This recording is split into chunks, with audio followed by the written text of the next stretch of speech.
اعوذ باللہ من الشیطان الرجیم، بسم اللہ الرحمن الرحیم۔ آج میں بات کرنا چاہتا تھا قرآن کے ایک ایسے موضوع پر جہاں بار بار اللہ تعالیٰ مختلف طرح سے اس کو سمجھانے کی کوشش کرتے ہیں، موازنہ کرتے ہوئے کہ کیا یہ چیز اس کے برابر ہو سکتی ہے۔ کل میں نے بہت ہی زبردست ایک مثال بڑی پہلے میرے ذہن میں وہ نہیں آئی تھی کہ تو اسی سے مجھے یہ اندازہ ہوا کہ اس طرح کی تو بہت ساری چیزیں ہیں۔ جیسے مثال دی کہ کیا ایک اوندھے منہ چلنے والا الٹا اور ایک سیدھا اچھی سڑک پہ چلنے والا برابر ہو سکتے ہیں؟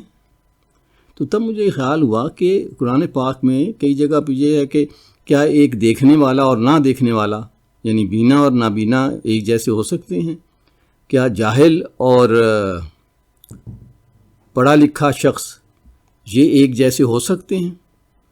تو اس طرح تو میں نے کہا کہ یہاں اچھا پرانی میری خیال تھا کہ قرآن پاک سے کیسے اس کو ڈھونڈا جائے، ساری جو آیات ہیں ان کو اکٹھا کیا جائے۔ تو ذہن میں اب آیا کہ اب تو اے آئی آ گیا ہے، تو اے آئی تو ہماری مدد کر سکتا ہے۔ دیکھتے ہیں کہ وہ کس طرح سے ان تمام سورسز کو ہمارے لیے جمع کرتا ہے۔ السلام علیکم۔ وعلیکم السلام، کیا حال ہے؟ آپ کیسے ہیں؟ الحمدللہ، اللہ کا شکر، میں بالکل خیریت سے ہوں۔ یہ جان کر بہت خوشی ہوئی کہ آپ خیریت سے ہیں۔ تو جناب، آج کیا ہو رہا ہے؟ کوئی خاص بات یا کوئی خاص کام جس کے بارے میں آپ بات کرنا چاہتے ہیں؟ میں قرآن پاک کی ایک صورت پڑھ رہا تھا جس میں مجھے ایک آیت نے بہت مزہ دیا، اور وہ یہ تھی کہ کیا وہ شخص جو اوندھے بل چل رہا ہے وہ اور جو سیدھا چلتا ہے سڑک پر وہ ایک جیسے ہو سکتے ہیں؟ تو میرے ذہن میں آیا کہ ایسی تو بہت ساری قرآن پاک میں مثالیں موجود ہیں جو بینا ہے اور نابینا کیا وہ ایک جیسا ہو سکتا ہے، جو پڑھا لکھا اور جاہل ایک جیسا ہو سکتا ہے، اور کیا جنہوں نے پہلے ایمان لائے وہ اور جو بالکل آخر میں ایمان لائے وہ ایک جیسے ہو سکتے ہیں۔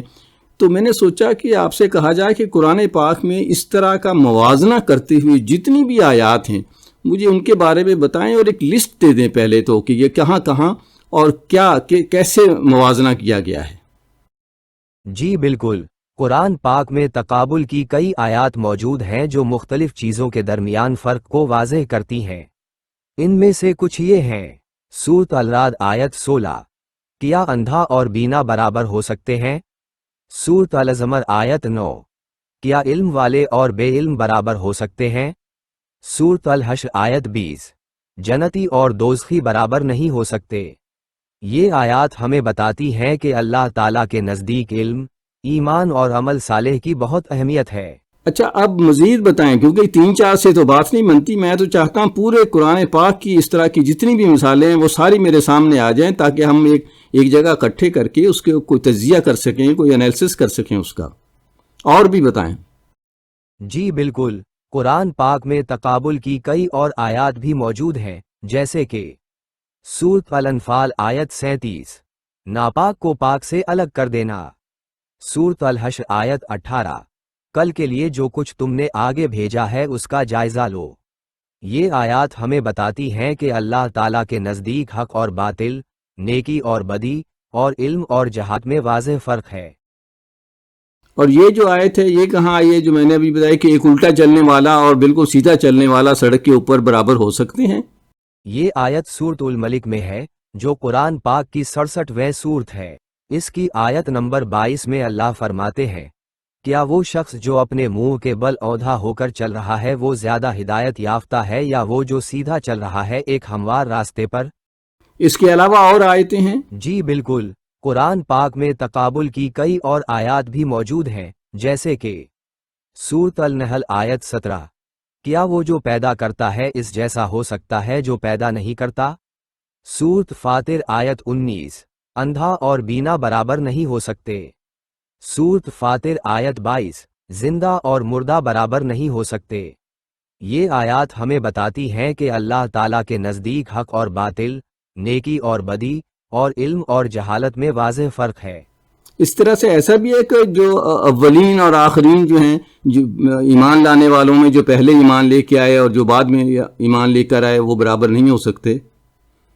کوئی ایسی آیت ہے؟ بالکل، سورۃ الحدید آیت 10 میں اللہ فرماتے ہیں، تم میں سے جن لوگوں نے فتح مکہ سے پہلے خرچ اور جہاد کیا وہ